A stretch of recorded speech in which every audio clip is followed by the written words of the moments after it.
This month on The Spark, our theme is Finding Harmony. We'll learn more about a conservancy fostering a beautiful and safe park for a diverse community to enjoy and explore, a renowned local music school with Tennessee's only doctoral degree granting program in music, and a health and fitness studio using breathing and other therapies to help us reduce stress. We'll also share a special moment from our Spark Awards 2020. Lipscomb and Pitts Insurance is honored to serve the Memphis community for over 60 years. We've always focused on supporting our community and believe in promoting the positives, encouraging engagement, and leading by example. Lipscomb and Pitts Insurance is proud to be a presenting sponsor of The Spark. Additional funding for The Spark is provided by Meriton, United Way of the Mid-South, MyTown Movers, MyTown Roofing, MyTown Miracles, and by Serves. Ever been excited by a new idea? Inspired by watching someone lead by example? When we talk about creating change, we start by sharing the stories of everyday heroes who are making a difference in their own way so we can learn and do the same. I'm Jeremy Park, and this is The Spark. They're fostering a beautiful and safe park for all of us to explore and enjoy. We're here with the Executive Director of Overton Park Conservancy, Tina Sullivan. And Tina, let's start. Give us a little bit of the background, the history for Overton Park and Overton Park Conservancy. Thank you, Jeremy, and good to see you again. So Overton Park has been around Memphis for a long time. It was started in 1901. It's a beautiful park. It was designed by George Kessler. It's like having a Frank Lloyd Wright house on your block. And it is really in the heart of Memphis. It's in the center of everything. And it's been managed for the last 10 years, almost 10 years, by Overton Park Conservancy. We're a nonprofit that takes a contract with the city of Memphis and leverages that to enhance the care of the park and bring everything up to a kind of level that makes you really want to come spend some time there. And give us an idea of some of the iconic landmarks and pieces that you help to manage, because it's a large footprint, but there's a lot of diversity in terms of what you do and what you manage.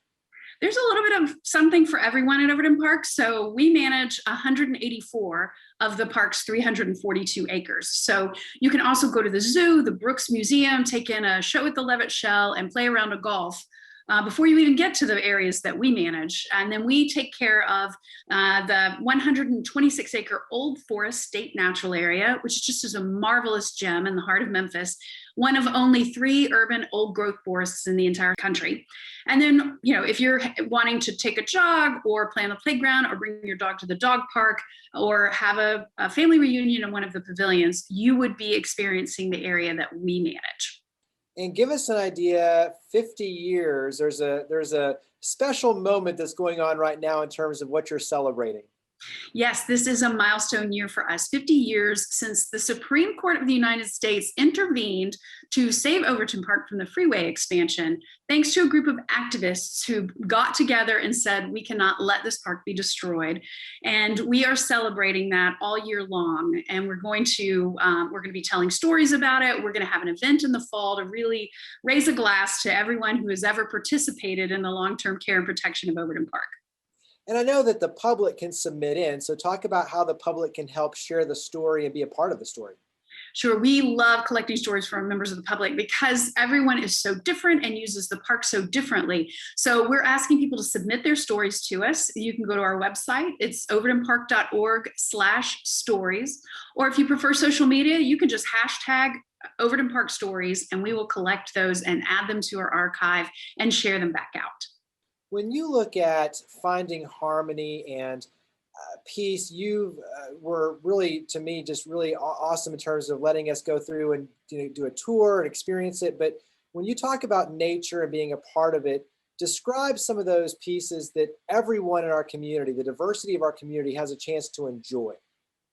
Well, so just starting on the edge of the park, on the east side of the park, we have this huge, beautiful, shady picnic area. In essence, you are picnicking in a forest there. It's just a little bit more cleared. You can walk just a few feet farther and you can be in a wild, natural setting where you might see all kinds of wildlife, foxes, pileated woodpeckers, skinks, snakes, you name it, and then just some majestic 200-year-old trees. And then if you keep walking, you'll pop out onto a golf course now that is now being redesigned. It's just going to be exquisitely beautiful and will really marry to the natural area quite seamlessly. And then you can just continue on and take in some fine art and culture. So like I said, a little bit something for everyone. We know that people love to come to the park for rest and recreation, but they also love to come to the park to celebrate and have, some of those cultural experiences. Talk about the master plan and that process that's going on as well. Right. So we're in the middle of planning a comprehensive plan for the entire park. So that'll also include all of our partners, the zoo, the Brooks Museum, the Levitt Shell, everyone coming together to talk about how we might create one park experience. We also are looking at the southeast corner of the park, a 13-acre parcel that's going to be returned to the public as really reclaimed parkland, which is just unheard of in the urban area. So we have done some initial public engagement around that, and we have some more coming up. So if your viewers are not already on our mailing list, you should sign up. Go to overtonpark.org. You can get we won't gum up your inbox, as my grandmother would say. We only send emails usually a couple of times a month, but it was with updates on how you might get involved on the master planning process or anything else. And before we talk about support, talk about why it's so important. I think when you look at outdoor spaces, parks, the recreation, all the amenities it provides, that is a huge piece for talent attraction for our city, growth, retainment. There's so many things that Overton Park and Overton Park Conservancy plays a vital role in the economic vibrancy of our community. Talk about that in terms of the larger scope of why it's so important to support the Conservancy. Well, Jeremy, great parks have great cities. If you name another city outside of Memphis that you love, chances are it has some beautiful outdoor spaces where people gather. And the pandemic year taught us more than ever that people need that and they want that in their community. So, our goal, we consider ourselves the flagship park of the city park system. There are 165 Memphis city parks, and we're just one. Our goal here is to create a case for investment in parks generally. So by investing in Overton Park, you're investing in the flagship park, but you're also helping to elevate the conversation about parks citywide and hopefully fostering more investment in just a cultural shift into being a more outdoorsy city that's really highlighting, enhancing, and maximizing our outdoor assets. Wrap up with website, social media. Where do we go to learn more about everything that's going on? We're pretty easy to find, overtonpark.org. You're going to find all kinds of information there, not just about the park public areas that we manage, but about our park partners as well. And then, of course, on all the social media, it's usually just /Overton Park on Facebook, Twitter, Instagram. Our Instagram feed is particularly interesting because the park is so beautiful, and we like to share out photos that are submitted by park visitors.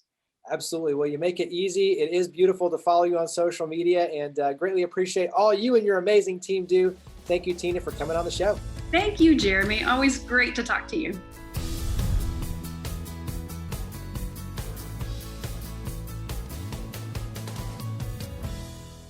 They're training musicians and creating music for our ears. We're here with the director of the Rudy E. Scheidt School of Music at the University of Memphis, Dr. Kevin Sanders. And Dr. Sanders, let's start. Give us some scope, because there's a lot of degree programs. There's a lot of history for the Rudy E. Scheidt School of Music. Well, thanks, Jeremy. I'm glad to be here. So the School of Music, we offer almost everything under the sun. We start out, we are the only doctoral degree granting institution in the state of Tennessee. And we offer up to 29 different concentrations of music. So that's 29 different degrees, everything from music performance and music composition and conducting to music engineering and music business and popular music. So if you have any sort of passion in music, there is going to be a place for you in the School of Music. And talk about that diversity, to go from orchestra and things like tuba and the trombone, and then to guitar and voice. That's a lot of diversity there. No, it is. And that's part of what makes this such an incredible program and such a special place to grow if you're looking to become an artist of the next generation, because all of these different students are able to mingle together and learn from each other in addition to the world-class faculty that we employ. So it's a really wonderful opportunity for our students to be able to come in, say as performers, and work with our music business and our audio engineering program to just understand what those sorts of collaborations look like in the real world. And then in addition to that, we have some really incredible community partners that allow our students to have some real world opportunities that they can go out and learn from. Give us an idea of scale. How many students roughly? How many faculty? What do the numbers look like on your end? So we have a little over 70 full and part-time faculty and staff. And then we have almost 500 music majors. We absolutely expect those numbers to go up over the next couple of years as we include even more degree programs, and of course with the Scheidt Family Music Center and us really kind of cementing our position as a hub for music in the amazing city of Memphis. We just rolled out a new program called Popular Music, and this Popular Music essentially it rolls together our audio engineering department, our music business department, and then our commercial music department. And so if you're wanting to study to be a singer-songwriter or anything like that, that would be where you would go. So in addition to that, we've got some new programs on the horizon. The School of Music is very interested and very focused on the next year or two finding a place for music therapy degree, which we are very excited about, given the incredible medical community in Memphis. And so there's just, like I said, a lot of different places for students to fit in. Give us some success stories. You don't necessarily have to name names, but I know that many of the graduates have won awards, including the Grammys. And so there's a lot of amazing accolades that are coming out of the School of Music. No, there are. Just this past year, we had 2 different students win Grammys, which we're very proud alum of one of our graduate programs and one of our undergraduate programs. Just within the last 2 or 3 years, we have had students on ABC's Making the Band. We have had students on NBC's The Voice. We have students singing with the Metropolitan Opera, working on Broadway, working in the music industry for Disney World or Universal Music. And then, in addition to that, you can't go anywhere in Memphis and not see one of our alum working at the Levitt Shell or the Orpheum or Beale Street or Stax Academy. And, it's really, really great to see our students everywhere sharing what they've learned on our campus with the Memphis community and with the greater world. You've got a beautiful new facility that's coming about soon and opening soon. You have all sorts of performance opportunities in terms of the public being able to enjoy what you do. So talk about engagement opportunities. Well, the School of Music, we just hired a new community engagement coordinator because we want to make sure that we're putting a real focus on making sure that our students and faculty are out there making a difference. And we also want to make sure that that we're collaborating and interacting with our community music partners. And all of this, of course, is going to feed into this amazing new facility, the Scheidt Family Music Center. So this music center, it's if you've driven down Central Avenue, you can't miss it. It is an incredible 45,000 square foot facility. It houses 3 state-of-the-art rehearsal spaces for our choir, our popular music program, and then also our bands and orchestras. It has got 2 incredible, just technology jam-packed recording studios. And then the crown jewel of the facility is a 900-seat concert hall that has got incredible acoustics.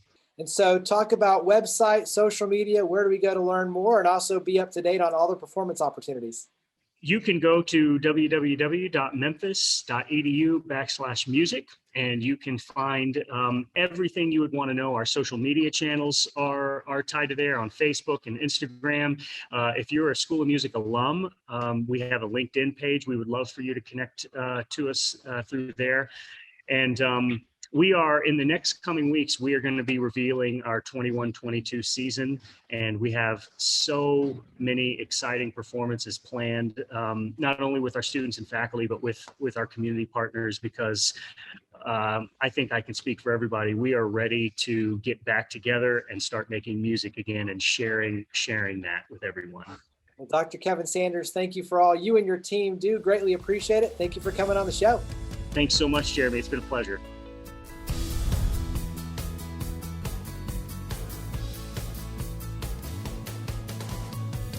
The Spark Awards annually recognize and celebrate individuals and organizations that have made outstanding contributions to the community.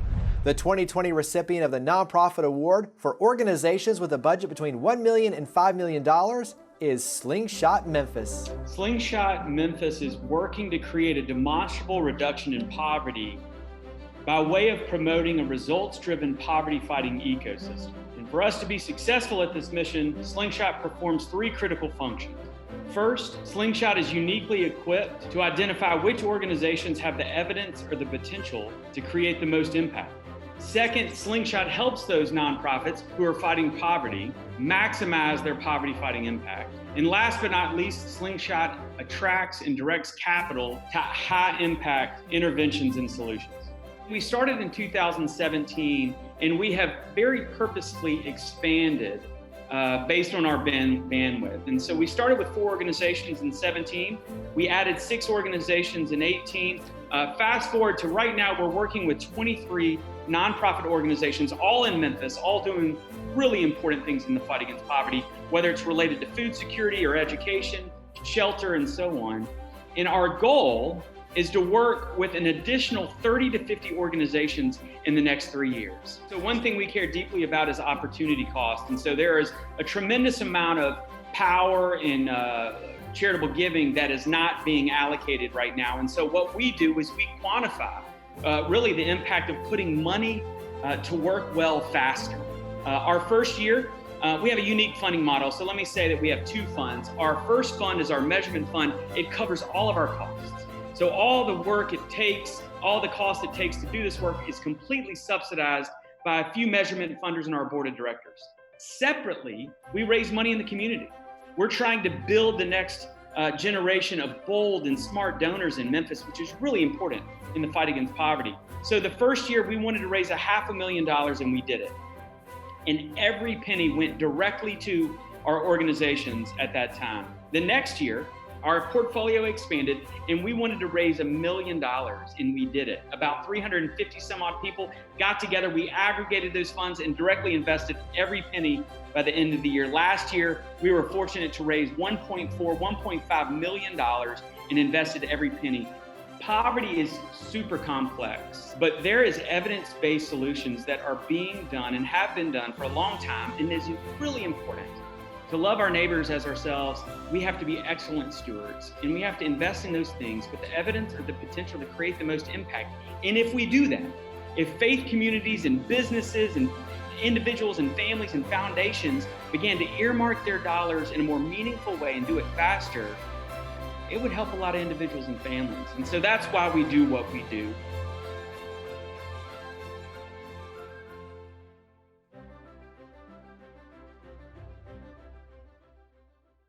They're helping us change our relationship with stress. We're here with the founder of Symmetry, Taylor Somerville. And Taylor, let's start out with a little bit of your backstory that got you into this world of breathing and stress reduction and hot and cold therapy. Give us a little bit of your storyline. Thanks for having me, Jeremy. Well, I spent 15 years in the investment world, high stress environment, went through a lot of personal stress as well. And I found these techniques to really help me. Went from a highly reactionary person to someone who is much better able to handle and respond to the stresses of my everyday life. What I found with these techniques on my own is that, it just made everything just a little bit easier to deal with. And it's not that, I was necessarily always a calm person by using these techniques, but that you're able to kind of grow and move forward through the stresses and just instead of letting them weigh you down. Talk about some of the certifications, because you are classified as a master coach when it comes to some of the breathing exercises and the techniques and the things that you do. So give us a little bit of your certifications. So I'm an XPT master coach. XPT started by Laird Hamilton and Gabby Reese, big wave surfer, pro volleyball player. They've been using these techniques for decades with their group of other athletes and people they've been dealing with. And then they went in and got all the research and science. It's very principles based. So it's the physiology science about how breath work works, how our nervous system works, how these different techniques can not only use to calm you down, but use to ramp you up and overall improve your health, because breathing is the first thing we do and the last thing we do. And it is our body's number one goal is respiration. And there's, I would say, majority of people these days are breathing very poorly. And that's affecting every system in your body, from your cardiovascular system to your digestive system to your immune system. You're putting out a ton of great content on blogs and different posts. You're doing stuff for Growth Current with us, the e-learning platform, and a lot around education. And I've learned a tremendous amount in terms of breathing through my nose and not my mouth necessarily. Share some of the little secrets to success when it comes to breathing. That is one of the main ones. That'll get you very far. We don't realize it, but our nose was made for breathing. That's how we filter, clean out all of our air. There's also nitric oxide in there, which is antiviral, antibacterial, also helps open up our airways and dilate our blood vessels as well, allows more oxygen to get into our tissues. It also gets our diaphragm activated, and that helps keep us in that calmer, more parasympathetic rest relaxation state of the nervous system. And breathing through your nose is really the number one tip. I tell people when they're first starting out, just begin to do that and see how that changes your response. Because what happens when we get stressed out, we shift to that mouth breathing, that typically up here in the upper chest, and that causes that cortisol stress hormones to get released constantly throughout our body. And while that's okay on certain occasions, we shouldn't be in that position most of the time. So breathe through your nose. Also think about just breathing lower, breathing down to the lower part of your belly, ribs really expanding more of a horizontal fashion, and then slowing your breath down. Just like you can overeat, you can overbreathe. And so you trying to slow down your number of breaths per minute. One thing I tell clients is trying to 3 times a day, go to 6 breaths a minute for 5 minutes and just call it 365 breathing. It's a great one. You can do it once in the morning, sometime during the day and before you go to bed. Give us a little teaser on that in terms of maybe just one of the exercises, because I know you have tons of them. And there's one where you can kind of hold it for seconds and then release and then hold it for seconds. So walk us through one exercise. Give us a little bit of a demo. Okay. So that one, what you're talking about is box breathing. So I'll just go through that. Box breathing is we are inhaling, holding, exhaling, and holding, all for equal ratios. So starting very simply, you can go in for 3 seconds, hold for 3, out for 3, hold for 3, and just repeat. Just, tell people to visualize a box and just going through each side, go in breathing and holding. And what that allows you to do is creates a little mindfulness. It's something that I like to do first thing in the morning, especially with clients. Instead of jumping onto your phone, jumping into the news, whatever's going on, allowing yourself to kind of get ahead of the day instead of having the whole day come at you. So just spending 3 to 5 minutes doing that. You can even do it standing in the shower, just focusing on your breath. And I think that's a good one right there when it comes to if you're in a stressful situation, what do you do? Give us a tip for all of us who obviously have a lot of stress and we're in a heated moment. What's something we can do to calm down? First thing you want to do is if you're staring at a screen or anything like that, think about getting your gaze out and going into more of a panoramic vision as opposed to that focused vision. That focused vision really upregulates the nervous system, gets us into that fight or flight. Then I like to tell people, just take a kind of like a reset breath in through the nose, out of the mouth, and then focus on slowing your breath down. As you slow your exhale down, your nervous system calms down. As our breath is under control, we have safety in our nervous system and our body. So it begins to calm down and downregulate, and going from that snowballing thoughts. A lot of people try to stop the mind with a mind when they get stressed out and anxious and those thoughts begin to snowball out of control. Can't do that. Got to stop the mind with the body. And that's one of the things the breath can do, is it can be a break on those snowballing thoughts. So just getting the breath under control, and then focus on slowing it down, extending the exhale over the inhale. And in through the nose, out of the mouth in those scenarios is a good way to do it. So how do we learn more about Symmetry? You can find me on my website, www.symmetry.live, on Instagram as well, @symmetry.live. Those are the two easiest ways to find me. I put out newsletters, blogs, and you can find all that through there. A lot of free content, YouTube stuff as well. Yeah, it's tons of great education and opportunities. So Taylor, thank you for all you do. Greatly appreciate it. Thank you for coming on the show. Thanks, Jeremy.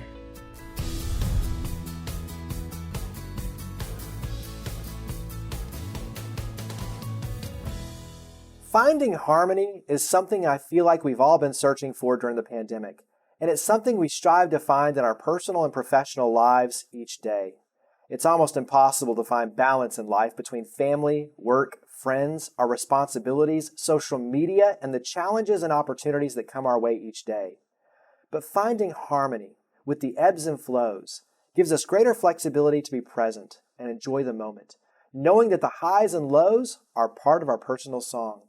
As a community, it's important that we have places where we all can enjoy the outdoors and find harmony in the beauty of nature, like with Overton Park Conservancy.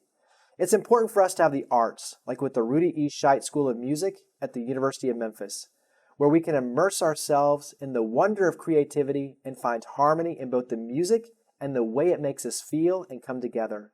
And it's also important for us to have the mental and physical wellness support so we realize we're not alone and have access to tools that can calm our nerves and reduce our stress, like we saw with Symmetry, which allows us to take more control of our lives and circumstances and find harmony. As we find harmony, we find happiness, and that becomes the fuel to help us power the good.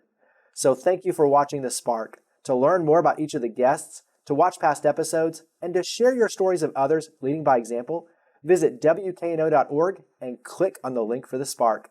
We look forward to seeing you next month, and we hope that you'll continue joining with us to create a spark for the Mid-South.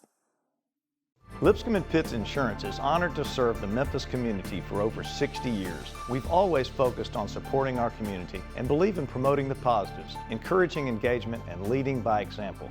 Lipscomb & Pitts Insurance is proud to be a presenting sponsor of The Spark.